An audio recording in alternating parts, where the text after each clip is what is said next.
지난 시간에 이제 지그문트 바우만, 폴란드 출신의 영국의 사회학자, 아마도 사회학 분야에서는 지금 글로벌한 차원에서 가장 많이 논의되는 사람일 거예요. 거기는 텍스트가 있어요. 텍스트. 바우만 텍스트. 그래서 여기서 한번 볼까요? 1장과 2장을 다루는데 잠깐 복습하죠. 이렇게 생겼습니다. 모두스 비벤디, 유동하는 세계의 지옥과 유토피아. 그런데 원래 제목은 유동하는 시대, 불확실성 시대의 삶, Rocket Times, Living in an Age of Uncertainty. 그러니까 유동한다는 것은 이제 액체 상태, 흐른다, 흔들린다. 그래서 불확실성을 의미하고요. 이것의 반대말은 solid는 견고하다, 단단하다, 고체다. 그래서 고체와 액체 이렇게. 그래서 모더니티가 고체 상태였었는데 점점 더 liquid, 즉 액체 상태로 흐르면서 이것이 의미하는 바는 삶이 불확실해졌다. 이런 뜻입니다. 그래서 이 책에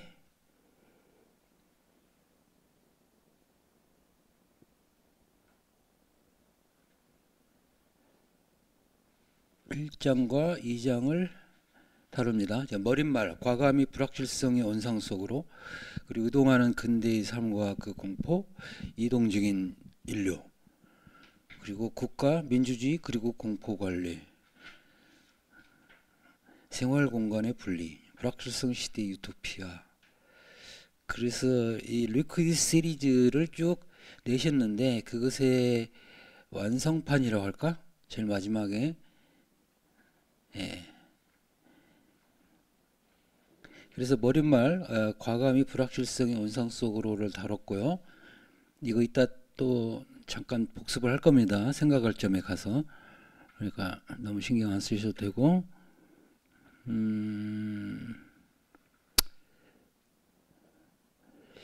이거죠. 유동하는 근대의 삶과 그 공포.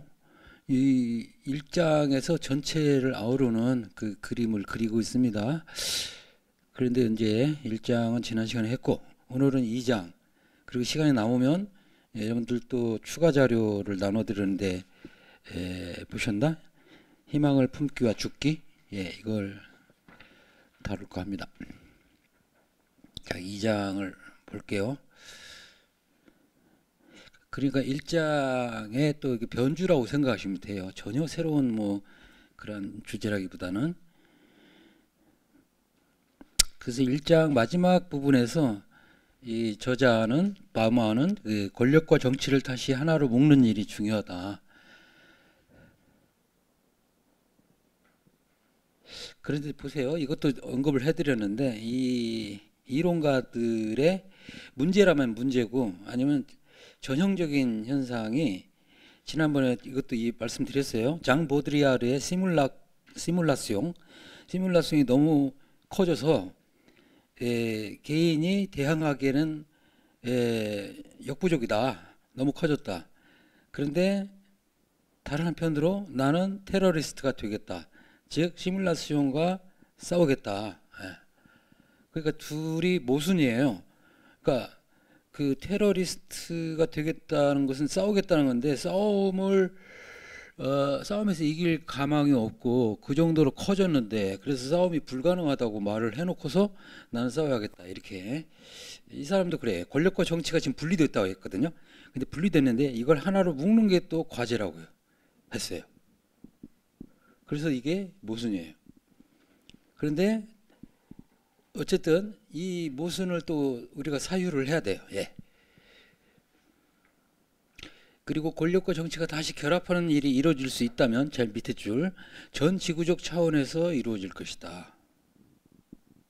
그러니까 지역적 차원에서는 이게 의미가 없다는 뜻입니다. 사실 정치는 지역 문제에 골몰하면서 이게 축소돼 버렸다고 했어요. 정치가 실종됐어요. 권력은 글로벌한 시장 권력이 됐어요. 그러니까 당연히 전 지구적 차원에서 그 권력에 대항해야겠죠. 예. 그 무슨 말이냐면 한 지역 아니면 한 나라 차원에서 그것을 지금 권력과 정치를 다시 결합하는 일은 이루어지기 어렵다라는 것을 암시합니다. 자, 2장으로 넘어가서 이동 중인 인류. 이거 좀 어려운 말 같은데 이주의 시대, 이민의 시대라고 보시면 돼요. 그러면 이민, 이주자는 따로 있는가? 따로 있죠. 하지만 여기서 이제 주장하는 것은 우리 모두, 시민들 모두가 잠재적 이주자다. 과장이라면 과장인데 이론의 악덕이 과장이라고 했습니다. 근데 과장하지 않으면 제대로 그릴 수가 없어요. 너무 다양하고 혼란스럽고 복잡해서. 그래서 바우만은 뭘로 지금 단순화시키고 있냐면 그 유동성, 리퀴드, 그걸로. 그래서 이제 그걸 이제 다른 말로 하면 불확실성, 혹은 불안, 혹은 공포. 그래서 liquid times, liquid fear, liquid modernity, 막 이런 개념들을 시리즈로 내놓고 있습니다. 책을. 그래서 여기 이제 2003년에 나온 책을 잠깐 뒤에 언급이 될 텐데요. 지금부터 바우만의 Wasted Lives. 이게 버려진 삶, 쓰레기가 된 삶. 근데 우리말로는 쓰레기가 되는 삶들 이렇게 했네요. 예. 그리고 부제가 뭐입니까? Modernity and its outcasts. 모더니티와 그것이 이제 내팽개친 것, 이런 뜻이에요. 한번 봅시다. 이동 중인 인류. 근대성이 지구를 정복하면서 나타난 치명적 결과는 인간 쓰레기를 처리하는 산업이 심각한 위기를 맞게 된 상황인 것 같다. 이게 첫 번째 테즈인데요. 이 장을 요약하고 있어요. 여기서 보면 인간 쓰레기가 뭔지 이제 나중에 이야기가 나올 텐데, 인간 쓰레기가 생산된다는 걸 지금 암시하고 있죠. 그리고 그것이 처리가 지금까지는 대충 됐었는데 이제 더 이상 처리되기 어렵다. 이 두 가지 테즈가 지금 여기 들어있어요. 그래서 인간 쓰레기란 무엇인가 한번 찾아보죠. 이걸 사전에 찾아보면 보통 인간의 생명활동 과정에서 몸으로부터 배출되는 배설물을 가리키는 단어입니다. 그러나 이 지금 바우만이 이 맥락에서 어떤 맥락에 쓰냐면 쓰레기 같은 인간을 뜻한다. 바우만에 따르면 인간 쓰레기, 더 정확하게 말해 쓰레기로 여겨지고 쓰레기로 취급되는 삶, 이주민, 난민, 기타 추방자들로 구성된 불필요한 잉여 인구 집단의 생산은 근대화의 필연적 결과물이다. 이는 경제적 진보와 근대성의 특징인 질서 추구에서 생겨나는 피할 수 없는 부작용이다. 예. 왜 그럴까? 예. 이제 천천히 들여다 보겠습니다. 예. 그래서 인간 쓰레기 하면 우리말 어감으로는 도덕적으로 망가진 사람, 못된 사람. 근데 여기서는 그런 의미는 아니에요. 여기 인간 쓰레기는 불필요한 잉여 인력, 그러니까 노동할 기회를 부여받지 못한 사람, 불필요한 사람. 그러니까 사회복지나 갉아먹고 이런 사람. 어쨌든 우울하고 부정적인 이미지입니다. 공동체적 안전망 등을 이미 박탈당한 사람들이 무리해 수많은 사람이 새로 추가되고 있다.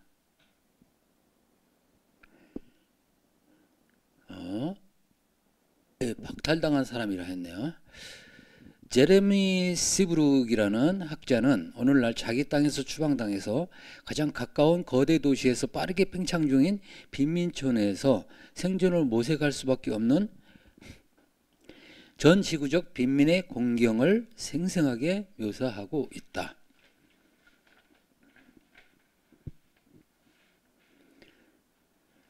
자, 이건 텍스트에 있는 거예요.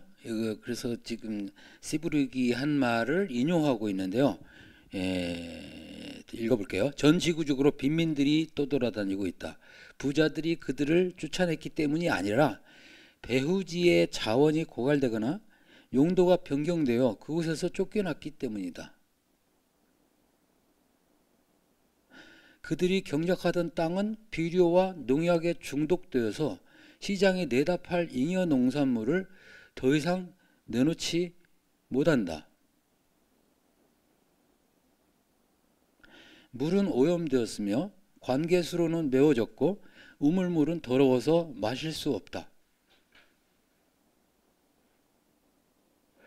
땅은 해변 휴양시설이나 골프장을 지으려는 정부에 매입되거나 혹은 기업에 매입되죠. 농산물을 더 많이 수출하려는 구조조정 계획에 압력을 받는다. 학교 건물들은 더 이상 수리되지 않는다. 진료소는 폐쇄되었다. 사람들이 언제든 연료를 구하거나 열매를 따거나 집을 수리할 대나무를 구하던 숲은 출입금지 구역이 되어 사설 경비업체의 제복을 입은 경비들의 감시를 받는다. 그냥 평범한 우리의 일상을 지금 그린 건데 여기에 많은 게 그냥 함축되어 있어요. 예.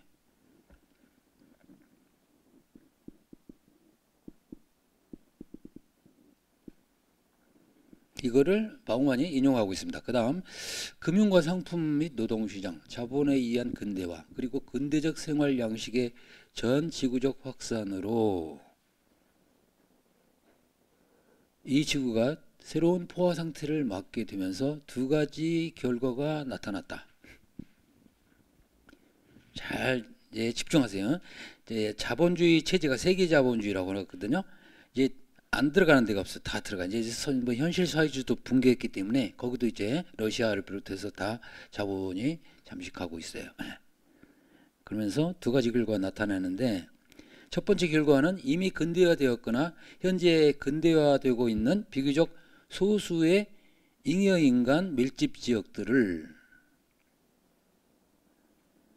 정기적으로 제때 비우고 깨끗이 청소할 수 있게 해주던 과거의 배출구들이 차단된 것이다. 좀 어렵게 쓰고 있죠, 그죠? 잉여인간 밀집 지역들, 일자리를 얻지 못한 사람들, 가난한 사람들, 이런 사람들을 가리키는 것 같은데, 아니면 산업 예비군들, 그죠? 아니면 실업자들, 뭔가 우리 지금도 청년 실업 문제 심각하잖아요. 그 사람들도 잉여인간이라 할 수 있어요. 그래서 집 밖에 안 나가가지고 이제 그 은둔형 외톨이가 되기도 하고 수십만 명에 이릅니다. 아니면 나이 들어가지고 이제 퇴출된 사람들, 조기 퇴직한 사람들, 그래서 배출구가 차단됐대. 자, 그 다음 일단 이게 첫 번째 결과고요. 일단 근대적인 삶의 방식이 지구촌 전체로 확산 또는 강제로 보급되고 이에 따라 선택받은 제한된 수의 국가들이 누리던 특권이 중단되자 몇몇 국가가 인간 쓰레기를 처리하던 주요 배출구들, 즉 주요 쓰레기 처리장으로 사용하던 비어있거나 임자 없는 땅들은 희박해져서 완전히 사라질 지경이 되었다. 땅들이 이제 별로 남아있는 빈 공간이 없다는, 가득 찼다. 그런 이야기입니다. 이것도 이제 굉장히 메타포로 쓰는데요. 이게 무슨 상황을 의미할까? 지금 바우만이 이야기하는 게 뭐냐면 옛날에는 자본주의 체제가 있었고 하지만 그것이 아직 본격적으로 그 자리 잡지 못해 가지고 뭐랄까 약간 그 이제 발전 과정, 산업화 과정에 있는 그러한 나라들, 지역들이 있었다. 저개발 국가, 개발도상국, 뭐 나라별로는 아니면 한 나라 안에서도 그런 지역들, 그걸 떠올리시면 되는데 문제는 뭐냐면 이제 세계 자본주의가 안 들어간 데가 없어요. 그러니까 그 예를 들어 우리가 이민을 브라질이나 중국으로 못 가요, 이제. 왜냐하면 그 나라도 차고 넘쳐요. 이미 자본주의가 완전히 정착했기 때문에 우리가 빠져나갈 데가 없어. 그런데 예? 옛날에는 서구 그 선진국들이 그러한 그 빈 지역을 발견했었거든요. 자기 나라 안에서나 아니면 밖에서나. 근데 이제는 세계 전체가 모든 국가가 자본주의 체제로 들어가기 때문에 그 나라마다 다 난민들이 만들어지는데 난민을 보낼 수가 없어요. 예. 그런 걸 떠올리시면 돼요. 예. 그래서 그게 이제 배출구가 차단되었다고 이 사람이 표현하는 겁니다. 예. 또 읽어볼게. 이런 이중적 과정, 인간 쓰레기를 처리하기 위한 과거의 외부 배출구들이 차단된 것, 그리고 새로운 배출구가 공급되지 않는 것의 결과로 과거에 이미 근대화를 이루어 놓은 국가들이나 이제 새롭게 근대화되기 시작한 국가들 모두가 배제적인 관행의 칼날을 점점 더 내부로 돌리고 있다.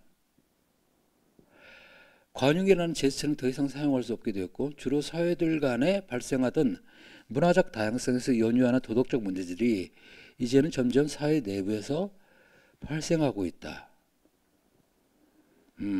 이것도 좀 제가 좀 보충 설명을 해볼게요. 이게 지금 국경이 차단됐다 했잖아요. 예, 예전에는 이게 우리가 먹고 살 게 없으면 만주로 가고 했어요. 예전에 거기도 이제 다 국경이 차단됐어요. 예. 그래서 안 들여보내. 예. 옛날에 조선인들이 만주로 가서 거기서 저 촉박한 땅을 일구고 어떻게 생존을 위해서 좀 도모할 수 있었어요. 근데 그게 안 된단 말이에요, 지금은. 그러니까 못 나가죠. 그래서 그 국가 안에 이런 쓰레기가 차고 넘치는 거예요. 그래서 그들을 향해서 비관용적인 태도가, 이게 예전에는 외부를 향해서 그러한 그 갈등들이 있었어요. 문화 사이의 충돌이라든지 갈등이. 이제는 뭐 그 중국 만주로 못 나가니까 국내에 머물러 있어. 그러니까 그들은 이제 그 형편이 어려운 사람들이죠. 예, 나가려고 해도 못 나가. 그러니까 여기서 쓰레기가 되어가는 거예요. 그리고 쓰레기가 됐다는 것은 지금 비관용적인 태도로 사람들이 대한다는 거예요. 이른바 흙수저들이요. 흙수저들은 이리 밟히고 저리 밟히고, 이게 설명이 충분한지 모르지만 제가 여러분들 이해하기 쉽게 하려고 이게 지금 그림을 그려봤습니다. 그래서 사회 내부로 지금 향하고 있다는 건 사회의 갈등이 커져간다는 거예요. 사회 갈등이. 예전에는 좀 이렇게 형편이 안 좋은 사람들은 다른 나라, 다른 땅에 가서 자기의 그 운명을 시험해 볼 어떤 여지가 있었는데 이제는 그것이 배출구가 다 막혀버린 거야. 그러니까 그 안에서 이제 골마 터지는 거죠, 이제. 그런 걸 좀 떠올리시면 될 것 같습니다. 그래서 이제 안에 남아서 당분간만 사회에서 퇴출된 노동 예비군과는 달리 울타리 바깥으로 옮겨질 수 있는 잉여 인간을 배출할 통로가 막히면 모든 것이 변한다. 불필요한 인구가 내부에 남아서 유용하고 적법한 나머지 사람들과 어깨에 부딪히는 시간이 길어질수록 정상과 비정상, 일시적인 자격 박탈과 궁극적인 쓰레기 판정을 구분하는 선이 점점 모호해진다. 일단 논리를 한번 따라가 보죠. 무슨 말이냐면 잠재적으로 다 쓰레기가 된다는 거야. 잠재적으로. 이거 섞이면서. 예. 그런 이야기인데요. 과장 같기도 하고요. 다음 볼게요. 이렇게 되면 쓰레기 판정은 그것이 과거에 인식되던 방식처럼 상대적으로 소수의 인간에만 국한되기보다는 모든 이들의 잠재적인 전망이 된다. 이게 제가 빨갛게 썼잖아요. 모든 이들의 잠재적인 전망. 모든 이들이 잠재적인 인간 쓰레기가 된다는 거죠. 그거를 한번 그럼 자기는 아니라고 이제 생각할 수 있잖아요.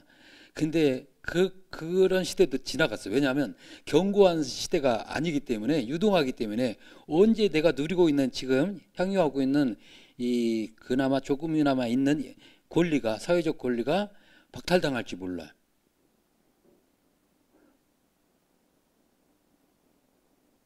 옛날에 서울대학교 나오면 취직이 보장됐어요. 저도 시험 안 보고 삼성전자에 취직했어요. 근데 지금은 보니까 제가 어떤 TV 프로에서 봤는데 그 청년들의 실업 문제를 다룬 건데 서울대 졸업생이야. 근데 잡을 못 얻었어요, 자리를. 그래서 이리 전전 저리 전전하고 하는 모든 얘가 그런 건 아닌데 어쨌든 그 옛날에는 생각할 수 없는 그런 일들이 벌어지고 있는 거야. 그 다음에 대학 나와서도 취직이 못 돼가지고 전문학교 다시 가는 거야. 예.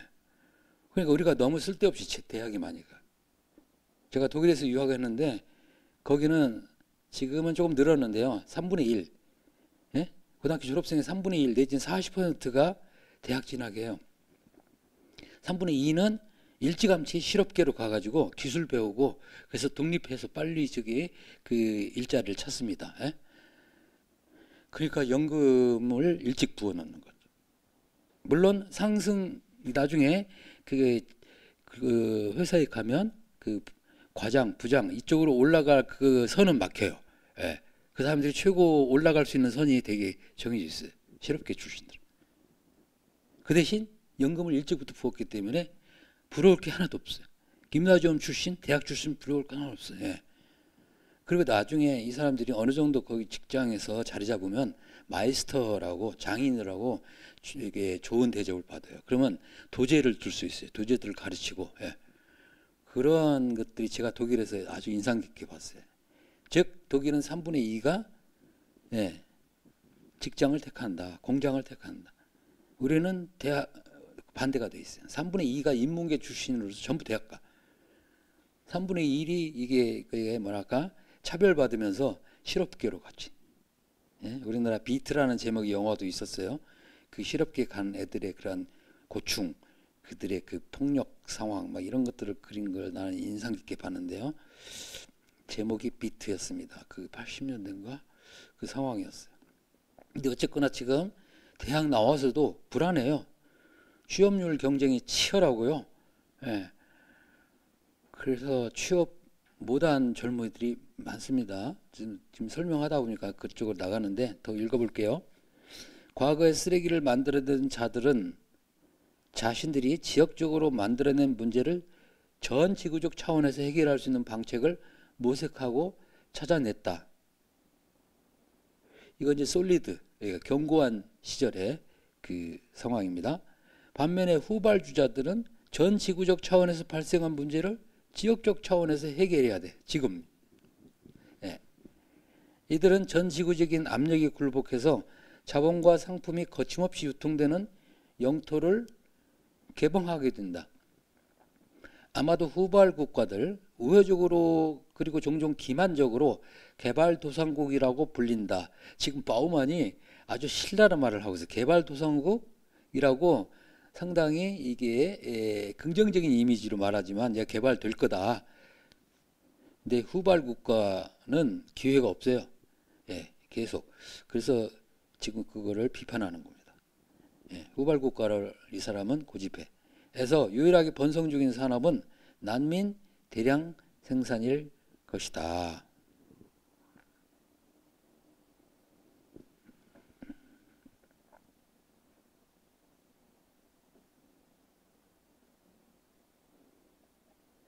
이따가 희망하기와 죽기 거기에 그 칼럼을 다룬다면 아주 구체적으로 이제 이게 어떻게 벌어지고 있는지를 보여주는데 한번 기회가 되면 좋겠습니다. 그러면 좀 속도를 내볼게요. 영국 수상이 아마 이게 토니 블레어 같은데요. 이런 산업이 점점 더 많이 생산해내는 제품을 저는 난민을 제품이라 했어요. 그들의 조국에 가까운 영원한 일시적 수용소에 떠넘김으로써 다른 나라의 양탄자 밑으로 쓸어넣자고 제안했다. 이 양탄자 밑으로 쓸어넣자는 건 제가 독일에서도 운터덴 테피시케린이라고 그거를 이제 직역한 거거든요. 예. 그러니까 민망하고 보기 싫은 것을 이게 겉으로 안 보이게 치우는 걸 양탄자 밑으로 쓸어넣다. 그러니까 그걸 제대로 쓸어서 그 쓰레기통에 담아야 하는데 그냥 살짝 밑에 집어넣는 거야. 예. 그래서 수상이 이런 제안을 했다는 거예요. 난민들을 그러니까 난민들을 못 들어오게 하고 그들이 그 생산된 곳으로 떠넘긴다. 그러니까 못 나오게 막는 거죠. 네, 이따 나올 텐데요. 지금 유럽의 많은 국가들이 난민 문제로 골치를 앓다가 행한 조치 중에 하나가 아프리카에서 주로 오기 때문에 아랍 국가들 현지로 가서 수용소 짓자는 거예요. 거기서 출발할 때 아예 막아버리자. 괜히 거기를 이제 탈출하면 이제 지중해에다 뭐 루트가 한 서너 군데 있거든요. 그 루트로 이제 막 들어오잖아요. 예? 그러니까 아예 발생하는 지역에 가서 임시 수용소 지어가지고, 근데 이게 실현 가능성이 거의 없는 그러한 지금 조치입니다. 근데 이런 식으로 이제 골칫거리들을 제거하려고 하죠. 이는 지역 문제를 지역적인 것으로 남겨두려는 것이자 후발주자들이 선두주자들 즉 선진국들 선례를 따라 지역에서 발생한 문제를 전 지구적으로 해결하려는 시도를 아예 싹부터 잘라버리려는 의도였다. 사실상 그가 제안한 것은 인접 후발 국가들이 어떤 대가를 치르더라도 자국의 복지, 즉 선진국들의 복지는 보존하자는 것이었다. 풍요로운 서구는 쓰레기 처리와 쓰레기 재활용 노력에는 동참하지 않으면서도 쓰레기 생산을 부추기는 일은 많이 하고 있다는 점에서도 좀 더 주목하자. 지금 이 후발 국가들 문제는요, 그 나라가 뭔가 게을러서 아니면 뭔가 발전이 더 되어 가지고 그렇게 된 건데, 엄밀하게 들여다보면 사실은 선진국이 만들어낸 결과입니다. 그럼 우리나라는 어떨까? 우리는 이 후발주자에 속할까? 우리는 성공적으로 후발주자에서 선진국으로 진입한 나라 중에 하나예요. 그렇다면 그러면 우리 말고 다른 후발주자는 없나? 많죠. 그런 나라에서 이제 우리나라로 난민이라는 이름은 아니지만 계속 쏟아져 들어오죠. 그들이 이주노동자예요. 왜? 임금이 싸니까. 우리나라 사람들 임금이 점점 비싸지고 그래서 쓰는 거예요. 그런데 그들의 처우가 열악하고 거의 살인적인 수준이라는 건 여러분들도 많이 접할 겁니다. 아니면 뉴스도 차단할 거예요. 예. 저는 그런 것들을 프로를 찾아서 제가 직접 눈으로 보지는 않지만요. 그러한 그 보도들을 많이 PD 수첩 같은 거 많이 봤습니다. 이주 노동자가 비닐하우스 같은 데서 자요. 비닐하우스에. 우리 동네에도 조금만 벗어나면 논밭이 펼쳐지거든요. 거기 보면 이렇게 그 비닐하우스들이 많아요. 아무튼 그런 것도 떠오르고요. 그래서 열악한 상황에서 아주 사고들이 많이 나는데, 어쨌든 살짝 제가 집어넣고요. 그 이야기는, 자, 서구에서 쓰레기 생산을 부추긴다 했어요. 부추길 정도가 아니라 쓰레기 생산을 주도했어요. 그러니까 지금 후발주자가 생기고 난민 문제가 생기는 건 이들 책임이다 라고 할 수 있습니다. 근데 이런 것들 사람들이 모르죠. 왜냐하면 정보가 차단되어 있기 때문에. 이런 것들은 보도하지 않아요. 우리나라 포스코에선가 인도에, 여러분들은 이런 뉴스 들어보셨어요? 포스코에서 인도에 공장을 지었는데 화학약품이 누출돼 가지고 수십 명이 죽었어요. 근데 우리나라는 하나 보도 안 됐어요. 근데 아까 말한 그런 PD 수첩 같은 보도에서 저는 접했어요. 예. 우리나라에서 그걸 왜 안 보여줄까? 민망하죠. 창피하고. 아니면 우리나라 그 디지털 그 쓰레기들 있잖아요. 예? 컴퓨터나 이런 것들, 폐기물들, 그 수입하는 나라가 중국이나 인도, 스리랑카 이런 나라들이에요. 그러면 그 사람들이 그걸 녹이고 하느라고 그 유해가스를 마셔가지고 산업재해가 일어나는 이런 것들은 조금 주의 깊게 살펴보면 여러분들이 얼마든지 찾아낼 수 있어. 근데 겉을 매끈해. 그런 것들이 안 보이게 아까 양탄자 밑으로 쓸어넣는다 했잖아요. 그런 거. 어쨌든 한번 따라가 보죠. 계속해서. 이 참고 자료인데요. 난민 생산의 원인은 해당 국가가 아니라 서구에 있다. 이거 색깔이 좀 달라졌죠? 제가 그 임의로 참고 자료로 넣은 거예요. 단작이란 말 들어보셨어요? 단작? 그래서 여러분들이 그 단어에다가 아프리카 단작 치면 바로 떴는데 이게 지금 AI가 가르쳐 준 거 바로 뜬 거예요. 그걸 제가 번역했어요. 아까 딥을 가지고.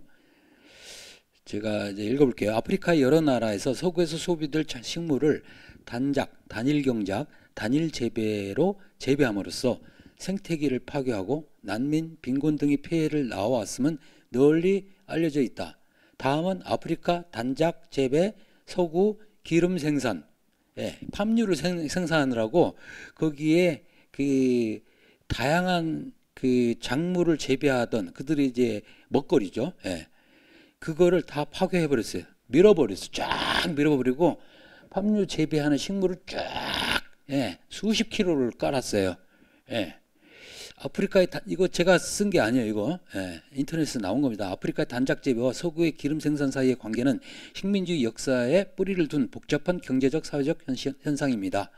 서구 열강은 아프리카를 식민지 삼으면서 자국의 이익을 위해 농업 구조를 식량 작물 위주에서 상품 작물 단작 위주로 전환시켰고, 이는 서구의 산업적 수요에 맞춰 식용유와 기타 제품의 원료를 공급하는 결과를 낳았습니다.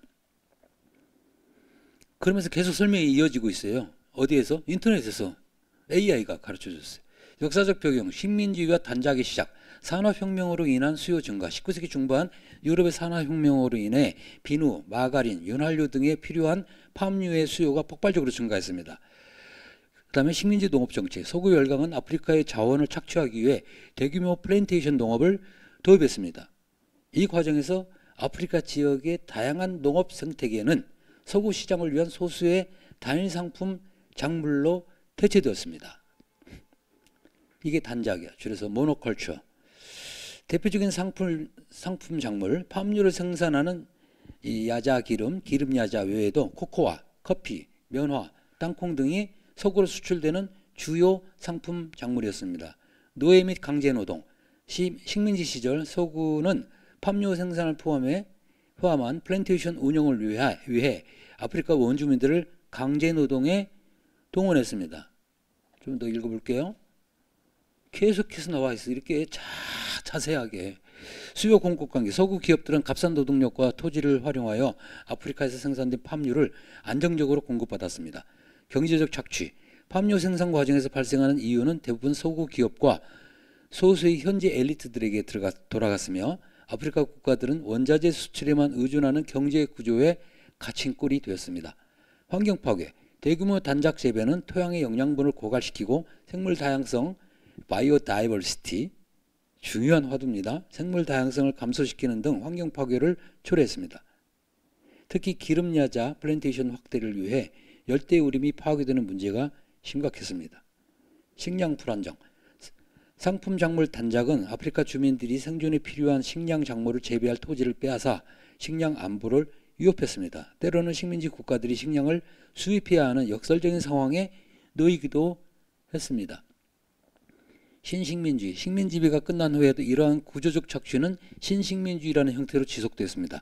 다국적 기업들은 불평등한 경제협정과 시장 지배력을 이용해 아프리카 자원 흐름을 계속 통제하고 있습니다. 환경 문제, 오늘날도 아프리카에서 기름야자 단작 플랜테이션 확장은 계속되고 있으며, 이는 계속해서 산림 벌채와 생태계 파괴를 야기하고 있습니다.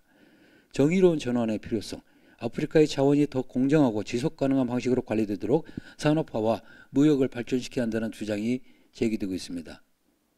이 모두 인터넷에서 아까 말했듯이 아프리카 단작 재배 기름, 내가 머릿속에만 있기 때문에 그 찾아내는 게 복잡하잖아. 위키피디아 찾아야 하고. 그래서 이걸 딱 쳤더니 바로 이렇게 정리를 다 해주는 거야. 그래서 쉽게 말해서 지금 에티오피아에서 이 단작 재배하느라고 다 밀어가지고요. 이들의 경작지를 다 파괴한 거야. 그럼 이들이 식량을 어디서 구해요? 부분적으로 자기 땅 어떻게 그런 걸 뭐 보존해 가지고 그 식량을 생산하기도 하지만 대부분 굶주리게 되죠. 이들이 난민 대열에 합류하게 됩니다. 예, 자기 땅 뺏겼지, 환경 파괴됐지, 먹을 거 없지. 근데 거기서 나오는 지금 팜유 이 플랜테이션은 엄청나게 발전을 하죠. 그 이유는 전부 서구 기업들이 가져가죠. 그럼 왜 이런 불공정한 무역을 하게 됐나? 여기에는 그 에티오피아 그 정치인들, 기업가들, 거기 엘리트 계층이 한 몫을 했어요. 그들도 떡고물을 챙기려고 자기네 국민을 이게 수탈하는 대가로. 우리나라는 일제 때 안 그랬을 것 같아요? 일제 강점기 때? 우리나라 엘리트 계층들이 그렇게 해서 많이 수탈을 해갔잖아요. 일본인들이 수탈하게끔 협력을 했잖아요. 위안부 말할 것도 없고요. 위안부가 뭐 일본인들이 잡아갔습니까? 한국인들이 다 갖다 바쳤죠. 그 우리나라도 이래서 이민을 갔잖아요. 우리나라 이민 1세대 20세기 초 정확한 연도는 모르겠는데 어디로 갔습니까? 하와이로 갔고, 쿠바로 갔고, 그렇죠? 어디 그 무슨 농장이요? 무슨 플랜테이션이요? 사탕수수. 그래서 사탕을 재배해가지고 서구 열강들이 그 이제 그 주인들이죠. 어디다 팔았어요? 다른 나라에 파는 거죠. 중국에 팔고 어디다 팔고. 그 다음에 그걸 일할 사람들 이제 우리나라 같은 건 한국에서 이제 자발적으로 이민 갔다고 하지만 여기서 있으면 굶어 죽으니까 갈 수밖에 없었죠. 근데 그 이전 옛날 그 지리상이 발견 대항해 시대 이후에는 어떤 현상이 일어났을까? 노예였죠. 노예들을 끌고 왔죠. 아프리카에서 일단 노예 사냥해서 잡아다가 열악한 환경에서 배를 타고 그런 하이티, 쿠바 이런 데로 갔습니다. 거기서 이제 부려먹은 거죠. 노예를. 그래서 그 다음에 그것을 생산된 걸 다 중국이나 인도나 다른 나라에 팔았죠. 그런 걸 이제 삼강무역이라고 합니다. 그래서 여러분들이 그 대항해 시대 삼강무역, 자본주의 초기 이런 것들 화두로 해서 써보면 자료들이 엄청나게 나온단 말이죠. 그래서 이거를 제가 단작이 떠올랐어요. 아프리카 사람들이 실제로 자기 땅을 버리고 난민이 될 수밖에 없는 상황. 이게 서구가 원인이라는 거죠. 그들의 그런 그 자본 탐욕. 그래서 이제 제가 조사한 건 이제 넘어가서 이제 원문으로 들어갈게요. 근대성의 온실이 방출한 잉여 인구가 과거에 걸었던 길을 이제는 수백만 명의 이주자들이 서성이고 있다. 2001년 아프가니스탄 전쟁과 관련해서 의견을 교환하는 자리에서 짧지만 신랄한 이야기들이 오갔다. 이 자리에서 게리 영이라는 영국 저널리스트 작가, 방송인이자 학자인 사람이 9.11 사태가 터지기 하루 전 이 지구가 어떤 상황에 처해 있었는지 곰곰이 곱씹어 보고 있었다. 그는 아프가니스탄 난민을 태운 배 한 척이 오스트레일리아 부근을 표류하다가 결국에는 태평양 한가운데 있는 무인도에 버려진 일을 떠올렸다. 이렇게 썼어요. 오스트레일리아는 현재 연합군에 깊이 관여하고 있고 아프가니스탄의 해방을 최선의 대안으로 생각하고 있으며 이를 위해 폭탄을 보낼 준비를 하고 있다는 점에서 그 난민이 아프가니스탄 사람들이었다는 점은 흥미로운 일이다. 한편 영국에서는 내무장관 시절 일군의 아프가니스탄 사람들이 런던의 스탠스테드 공항에 착륙했을 때 아프가니스탄으로 돌아간다 해도 박해받을 리가 없다며 돌려보낸 사람이 지금은 아프가니스탄을 나치에 비유하며 연합군에 지금 합류하려고 하는 우리 외무장관이라는 점도 흥미롭다. 이게 지금 무슨 맥락이냐면 좀 이렇게 쭉 읽어서 여러분들이 지금 처음 대했다면 헷갈릴 텐데요. 아프가니스탄 지금 주민들이 거기 탈레반이라든지 어떤 엘리트 계층에서 억압받고 있다. 그럼 그들을 도와줘야 하잖아요. 해방시킨다. 그런데 아프가니스탄이 그런 난민들이 보트 피플로 지금 인도양이나 태평양에서 발견됐다 하면 그들을 오스트레일리아로 이렇게 들어오게 해서 난민 심사를 받게 한다든지 이런 걸 하는 게 아니라 무인도에다 버려버렸다는 거죠. 그러니까 모순이죠. 아프가니스탄인들을 해방시켜야 한다는, 그래서 연합군에 합류하려는 오스트레일리아가 취한 정책이 뭐냐면 정작 거기서 고통받는, 억압받는 아프가니스탄인들을 그냥 무인도에다 버리는, 그러니까 난민들 처리하기가 귀찮으니까 그런 이야기입니다. 그래서 영이 내린 결론에 따르면 9월 10일 당시의 세상은 무법천지였다. 빈부를 막론하고 누구나 힘이 곧 정의라고 생각했으며 고위층 권력자들은 국제법이 성가시다고 생각되면 언제나 그 법을 무시하거나 피해갈 수 있었다. 부와 권력이 세계의 경제뿐만 아니라 도덕과 정치까지도 좌지우지하면서 이 세상의 생활 조건과 관련된 다른 모든 것들을 결정했다.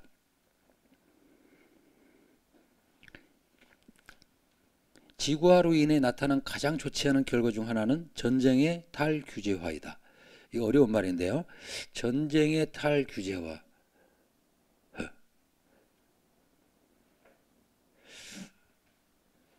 이 탈규제가 나중에 우리가 종합할 때 이게 화두 중에 하나입니다. 지금 리퀴드, 지금 불확실성, 불안의 시대의 원인 중에 하나입니다. 제가 지난 시간에도 살짝 언급을 했는데요. 그건 나중에 보기로 하고요. 전쟁도 이제는 규제를 받지 않는 거예요. 싸움터에서 도망치기로 작정하고 간신히 빠져나온 사람들은 변경지역이 전 지구적으로 확산되고 있는 상황에서 그 어느 곳을 가더라도 유형만 바뀔 뿐 모두 똑같은 무법천지라는 사실을 알게 된다. 난민들에게는 국적이 없다. 그러나 여기서 국적이 없다는 말은 새로운 의미이다. 국적을 잃은 그들의 상태는 국적이 있을 때 의지할 수 있던 국가의 권위가 전혀 존재하지 않거나 단지 유령처럼 존재하게 됨으로써 완전히 새로운 차원으로 들어선다. 그들은 법 바깥에 있다. 이거 어렵게 생각하지 마세요. 난민들의 국적이 없다는 말은 자기가 어떤 이유에서든 뭐 정치적 박해든지 아니면 그 경제적 난민이든지 자기가 살던 데를 떠날 수밖에 없는 사람들이에요. 그러니까 고향을 떠났지만 던졌지만 그러니까 어디서 왔는지가, 그러니까 출발지가 이 사람들한테는 서류상으로 없어요. 그냥. 그런데 다른 나라로 또 들어갈 수 없어요. 차단돼 가지고. 그러니까 잘 보세요. 예, 고향에선 떠났는데 그 유랑민이 됐어요. 근데 저쪽에서 안 받아줘. 그럼 어떻게 돼? 어정쩡하죠. 국경 근처에 수용소에 그냥 억류되는 상황이죠.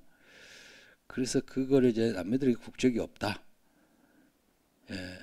새로운 차원이다. 이제 그걸 지금 설명하고 있는데요. 아감벤이라는 이론가가 있어요. 조르조 아감벤, 이탈리아 출신. 이 사람이 쓴 호모사케르라는 책이 있어요. 호모사케르. 그래서 이게 중요한 그 상징적인 단어 중에 하나입니다. 호모사케르는 호모는 호모사피엔스 호모의 인간요. 사케르는 성스럽다는 뜻이에요. 성스럽다는 뜻의 라틴어예요. 그래서 그들을 번역하면 성스러운 사람이에요.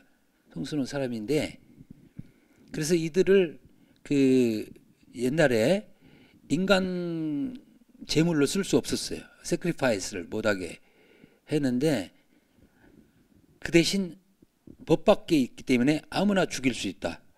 그래서 좀 복잡한 맥락이죠. 호모사케라면 성스러운 사람이라는 뜻인데, 그러니까 이제 희생제의로 쓸 수는 없고, 그런데 아무나 죽일 수 있다.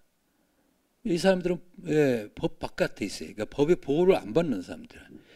그걸 의미하는 단어예요. 굉장히 모순적이면서도, 그저 성스럽다면 이게 죽이는 것도 거리가 멀잖아요. 그런데 이런 그 부류의 인간들을 로마 시대 때 규정을 해놓고 있었어요. 호모사케라. 그래서 아감빈이라는 철학자가 이걸 부각시킨 이유는 오늘날 이런 상태로 살아가는 사람들이 많다. 벌거벗은 삶. 예를 들어 관타나모 수용소라든지 아부그라이브 수용소, 이런 걸 지금 논의에 끌어들이면서 이들이 처해 있는 그런 상황이 지금 호모사케르다, 그런 이야기입니다. 어렵죠? 호모사케르는 그러니까 지금 저는 이게 연결됐어요. 이게 인간 쓰레기 이야기하고, 호모사케르도 보면 거의 쓰레기 같은 인간, 거의 죽은 거나 다름없는, 아무나 죽여도 되고, 난민들은 살해해봤자 사실 뭐 법의 저축도 안 받을 거. 왜냐하면 그 국가를 떠났잖아. 그래서 다른 나라에 들어가 있지도 않고 소속도 있지도 않고 안 받아주니까. 그러니까 난민촌에 있잖아요. 근데 그들이 손쉬운 공격 표적이죠. 그러니까 서류도 없고 존재하지 않는 유령입니다.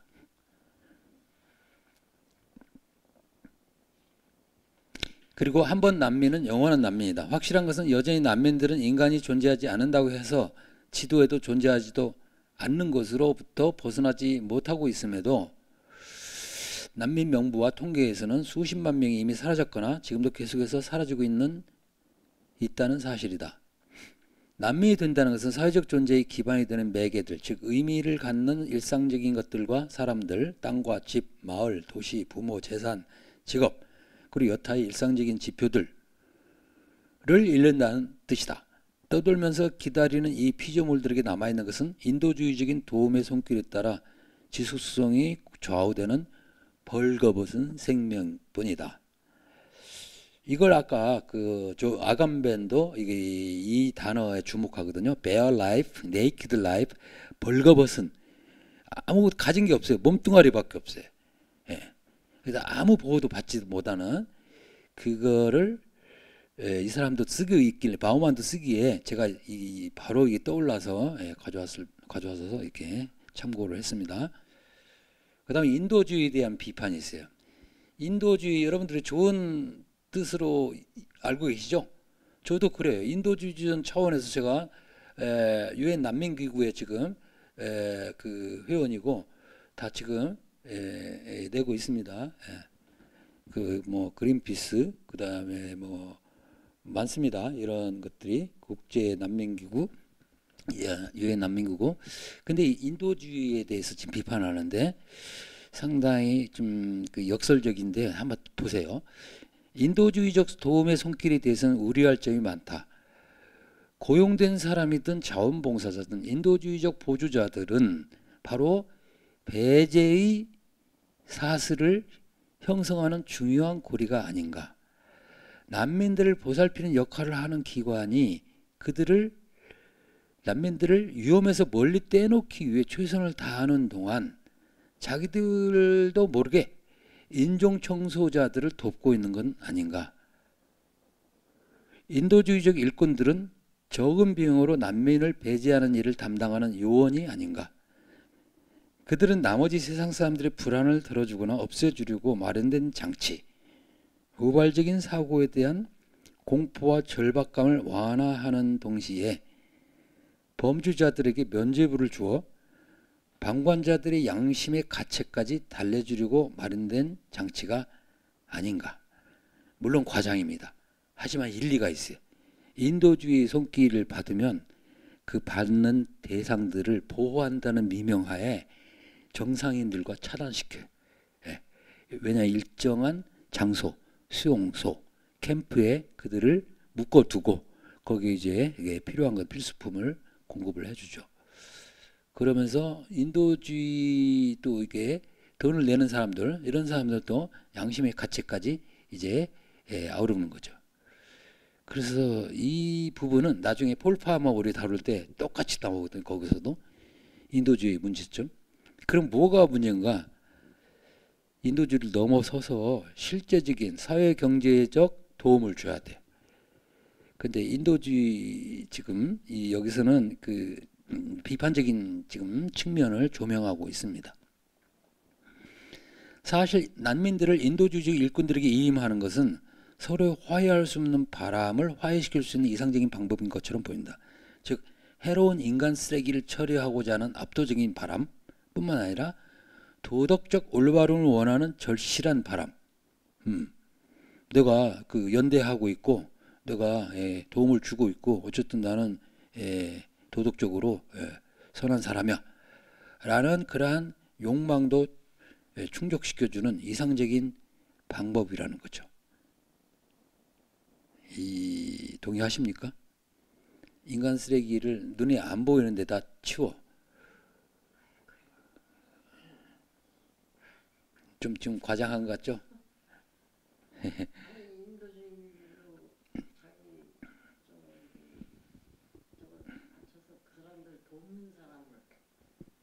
도와줘서 결국은 그 사람들을 내쫓은 사람들에게 명분이 쓰는 그런 생각을 했겠어요. 그렇죠. 근데 그거를 그 뒤까지 그러면 그냥 내버려두면 죽지. 물론이죠. 도와주는데 그런 근데 그런 차원만 보시면 생각해가지고 그런 차원만 보시면 이 이론과도 틀린 거예요. 근데 그 이면을 보셔야 돼. 왜냐하면 인도주의 차원 때문에 아니 죽게 아니라 근본적인 치유를 못하는 거죠. 그래서 그러니까 근본적인 치유를 했어요. 저희 나라에서 그 많은 사람은 그래도 당장이라도 받아서 좀 먹여주고 그렇게 그래요. 그래서 저도 지금 하고 있습니다. 너무 그게 아니라 그 폴 파머를 읽어보세요. 제 책 받으셨잖아요. 거기 보면 이 인도주의 단체들 때문에 치유를 사회경제적인 도움을 못 준다는 그런 맥락이 나와요. 날카롭게. 죽게 내버려두는 게 아니라 이 기구가 있기 때문에 이 기구가 바로 그 문제를 근본적으로 치유하는 그 걸림돌이 되고 있다는. 근데 이 사람들이 현장에서 다 경험한 사람들이에요. 그렇기 때문에 그냥 그런 어떤 연민의 그런 생각 아니면 도움 뭐 이런 자기 생각을 가지고 이들은 다 좋은 일 하는 거 아니야. 저도 마찬가지 그렇게 생각해요. 근데 그러니까 텍스트를 자세히 읽어보시면요. 이게 세계적인 이론가들이야. 그리고 이거를 제가 보면 폴 파머도 똑같은 말을 하니까 그래서 이 사람은 지금 비판하는 게 아니라 이게 아닌가라고 문제 제기하고 있어요. 문제 제기. 예.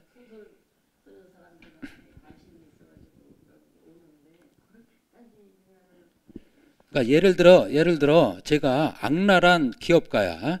세상에 돈을 다 플랫폼 기업을 운영하는 지금 그러한 일론 머스크라든지 그런데 사회를 기부를 해. 사회에 이런 사람들 인도주의 단체에 기부를 해.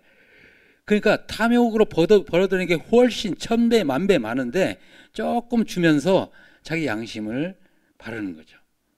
그런 것도 생각해 봐야 돼. 예. 그래서 지금 알려고 들여다 보잖아요. 예. 그래서 이 사람들이 하는 말을 잘 정확하게 지금 따라가 봐야 돼요. 자, 난민은 어디를 가든 불청객이며 의심할 여지 없이 그런 상태로 방치된다. 명백한 경제적 이주자들은 유권자들에게는 노동 유연성을 최고의 덕목으로 선전하면서 실직한 자국민에게 자전거라도 타고 노동을 팔 수 있는 곳으로 가도록 권고하는 바로 그 정부들의 공공연한 규탄의 대상이 된다. 이건 신자유주의의 모순점을 날카롭게 지적한 거예요.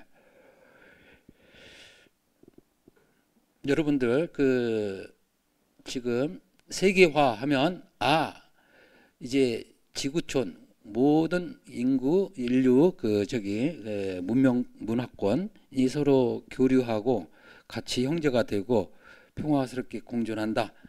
좋은 의미지요. 예. 그런데 문제는 자본은 받아들이면서 난민들이 오는 건 다 차단하고 있어. 다 지금. 그러니까 그 사람들이 섞이게 만드는 게 이게 최종 목표라는데 사실은 사람을 가리고 있어요. 그거 지금 모순을 지적합니다.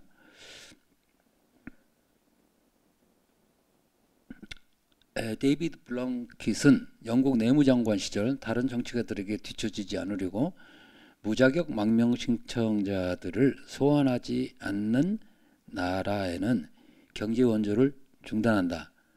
그러니까 예를 들어 지금 그 런던 히스로 공항에 이게 불청객들, 그러니까 아프가니스탄 난민이 도착했어요. 이들을 그 자리에서 추방해버려요. 그리고 만일 이 왔던 대로 도들려 보내는데 그걸 받지 않으면 너희들한테 우리 원조원제 중단할 거야. 이제 그거죠. 각국 정부와 여러 유명 인사들은 대중적 편견을 방조함으로써 유권자들이 자신이 사로잡혀 있는 실존적 불확실성의 진정한 원천과 대면하지 못하도록 한다. 이 진정한을 잘못 썼네요. 난민들은 사방에서 집중 공격을 받는다. 더 정확히 말하면 이중구속의 상태에 놓여 있다. 이중구속이라는 단어는 이제 인문학에서 종종 쓰는데요. 어렵게 생각하지 마시고요. 알아두면 좋아요. 아, 이중구속이면 이러지도 못하고 저러지도 못한다는, 예.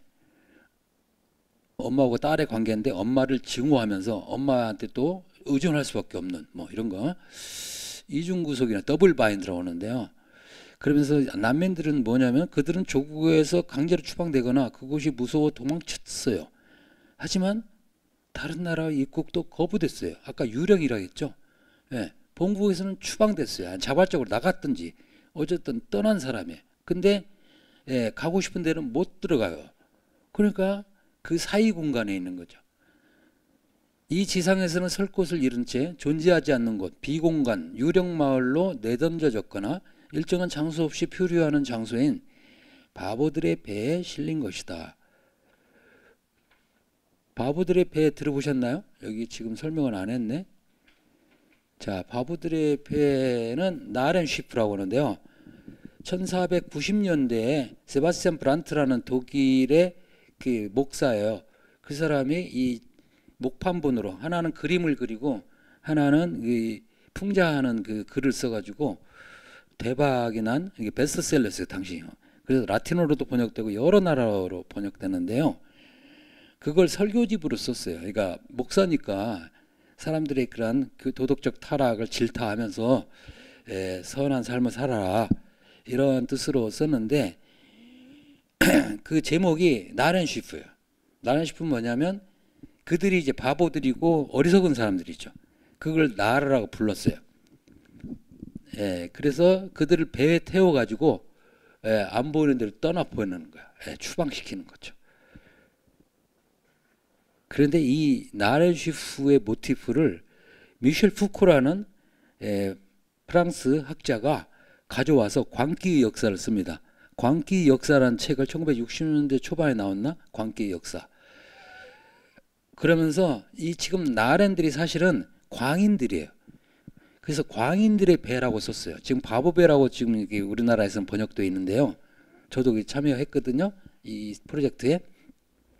근데 광인들의 배가 첫째 장에 나와요. 그 한번 쭉 읽어보면 어떻게 해서 이들을 어떻게 사람들이 대했는지 당시 유럽인들이 그걸 설명하고 있는데요. 자 보세요. 푸코는 지식과 권력 관계 이런 것들을 날카롭게 파헤친 사람이에요. 그래서 모든 지식 뒤에는 권력이 숨어 있다. 그래서 이런 그 사회에서 조금 이게 보기가 불편한 사람들, 장애인들, 이게 취약한들, 약자들 이걸 어떻게 처리했을 것 같아요? 이들이 눈에 보이지 않게 시외곽으로 요양원이나 이런 데로 처리하게 됩니다. 그러니까 자, 이 나렌쉬프의 모티프가 이제 나중에는 이 도시에서 그런 시설들을 따로 만들어 가지고 이들을 격리시키는 우리나라 지금도 있습니다. 여러분들 그거 뉴스에 접하지 않고 보이지 않아서 그렇지 행여자들을 처리하는 시설들이 여기 곳곳에 있는 거 아시죠? 그게 이제 문제가 돼서 이제 드러나면 형제복지원 사건이라든지 이런 것들이 사건이 터지죠. 근데 이름도 모르고 아무도 모르는데 분명히 존재하고 그다음에 그 어떤 그런 그 사람들 방문 차단하고 면회 차단하고 이런 데도 있습니다. 어쨌든 그건 제가 구체적인 실증적 자료가 없기 때문에 조심스러운데 이게 서구에서도 역사였다는 거죠. 이 광인들을 어떻게 처리할지. 자, 푸코에 따르면 이게 17세기, 18세기를 거치면서 아까 말한 그 요양시설 혹은 정신병동 이것들이 만들어집니다. 그래서 그쪽에서 소리 없이 다 처리되어가는 그러니까 그런 그 역사를 파헤치고 있습니다. 그래서 여러분들한테 권하고 싶은 책은 읽었는지 모르겠지만 감시와 처벌입니다. 감시와 처벌. 그래서 지금 이런 시설 말고 학교도 비슷한 그 역할을 한다고 했어요. 그 다음에 군대, 군대 병영, 군대 학교 병원, 군대 학교 병원이 비슷한 꼴이다. 어떤 의미에서 감시와 처벌. 우리는 이러한 범죄를 저지른 사람 어디로 보냅니까? 감옥으로 보내죠. 그래서 사회로부터 차단시키죠. 그래서 그걸 감시와 처벌. 그래서 그 감옥도 여러분들 들어보셨을 거예요. 파놉티쿰이라고. 그 감시하는 사람이 그 감옥에 그 전부 그 방들을 감시할 수 있는 파놉티쿰이라는 그 단어, 제레미 벤덤에게서 나온 말인데 그런 것들을 썼어요. 그 감시와 처벌이 푸코의 대표작이에요. 대표작. 그 보면 바로 이런 상황, 인간에 의한 인간의 배제, 이런 것들을 신랄하게 고발한 책입니다. 자, 오늘날에는 학교에서 체계적으로 구조적으로 이루어져요. 적응을 못하면 어떻게 돼? 떨어져 나가요. 아니면 그게 과락을 하든지 그렇습니다. 그래서 바보들이 배라고 지금 나왔기 때문에 좀 설명이 길어졌습니다. 나렌 쉬프, 우리말로 번역되어 있습니다. 바보배라고. 난민들이 머무는 영원한 임시 장소에 대해 말하자면 그들은 그곳에 존재하지만 소속되지 않는다. 그들은 정착민도 아니고 유랑민도 아니다. 형언할 수 없는 존재이고 비확정적 존재이며 불가촉 존재이고 불가사의한 존재이며 상상의 공동체가 넘쳐나는 세상에서 그들은 상상도 할 수 없는 존재이다. 이 상상의 공동체도 번역되어 있는데요. 베네딕트 앤더슨이 쓴 그 인류학자 책 제목입니다. 우리가 민족국가, 민족이라는 이 개념을 쓰는데 사실은 그건 상상으로 만들어낸 것이지 실체적인 것이 아니다라는 주장입니다. 근데 그 이름으로 모든 게 지금 아까 말한 그런 그 조직들이, 기관들이 다 훈육 시스템이에요. 그렇게 사람들이 권력자들, 지배자들의 그 말을 고분고분 듣도록 순응하도록 만드는 장치였다. 그래서 이 사람이 있는 말 없는 말 다 끌어다가 이걸 지금 형언을 하고 있습니다. 저기 형용하고 있어요. 탈출할 길도 없고 따라서 다른 어떤 형태의 삶에 접근하는 것도 실질적으로 차단하는 총체적 삶을 제공한다는 점에서 어빙 고프만이 말한 총체적 제도의 이념행위에 가까운 것이 바로 난민수용소이다. 이 총체적 제도 어려운 단어를 썼는데 여러분들 집단수용소 들어보셨죠? 나치 때 만들어진 콘첸트라천슬라고 그런 걸 떠올리시면 돼요. 아니면 뭐 게토란 말도. 그래서 이런 것들을 만들어내는 건 그 지배계급들의 관심이 컸죠. 총체적 제도 찾아봤어요. 저기 각 주에 설명을 해놨더라고요. 정신병원, 감옥과 같이 외부 세계와 완전히 단절되어 있고 조직 내 성원들에게 강제적인 규율이 강요되는 조직을 뜻한다. 후코 역시 감시와 처벌에서 이거 제가 쓴 게 아니고 이게 번역자가 아까 말한 감시와 처벌에서 병영, 정신병동, 감옥, 학교와 같은 시설을 이야기하면서 총체적 제도에 대해 논의했다. 그러니까 우리가 지금 문명화된 사회에서 사법제도를 갖고 있죠. 근데 이것도 어떻게 보면 이렇게 그 사회에 적응하지 못하는 사람들을 내지는 사회에 해를 끼친다고 간주되는 아니면 범죄를 저지른 사람들을 골라내서 그 처리하는 시스템이란 점에서 좀 전부 다르죠. 이 기관들이 전부 다른데 이 유사점을 푸코가 지적하고 있어요. 일시성의 영구성, 일괄적인 것의 지속성, 행위의 주관적 결과를 반영하지 않는 객관적 결정, 영원히 규정되지 않는 사회적 역할, 더 정확히 말하면 사회적 역할이라는 탓도 없이 삶의 흐름 속에 던져지는 상황 등 유동하는 근대적 삶을 구성하는 이 모든 것들과 그와 관련된 특징들, 이걸 지금 저자가 말하고 있습니다.